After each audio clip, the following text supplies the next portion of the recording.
Papež Frančišek je katehezo 11. novembra namenil družini ob domači mizi in evharistični gostiji.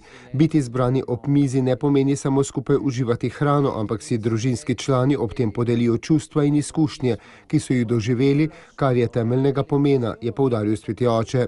Ko je družina zbrana ob skupni mizi, se pokaže, kako zdravi so njeni medosebni odnosi, saj se takrat takoj začuti, če kaj ni v redu.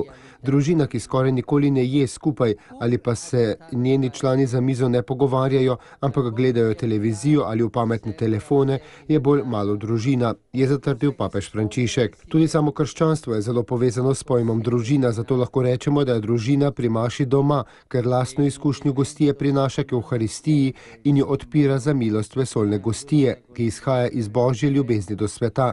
Evharistija pa družino tudi okrepi v ljubezni in zvestobi, ter ji pomaga, da se ne zapre sama vase. Nei paesi ricchi siamo indotti a spendere per un nutrimento eccessivo.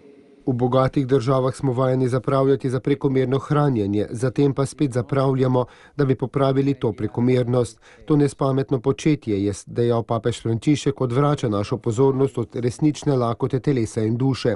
Reklame so jo celo spremenile v medle malice in željo po sladkem, medtem pa mnogi bratje in sestre ostajajo stran od mize, kar je sramota, je poudaril sveti oče. Zbrane je povabil, naj se ozrejo na skrivnost evharistične pojedine, ko Gospod razlomi svoje telo in prelije svojo kri za vse. Živa povezanost krščanskih družin, ki objema vsakdanje napore in veselje, sodeluje z milostjo evharistije, ki je zmožna ustvariti vedno novo občestvo s svojo močjo, ki vključuje in rešuje. Krščanska družina bo po papeževih besedah prav tako pokazala, da je cerkev mati vseh ljudi, tudi vseh zapuščenih in izključenih.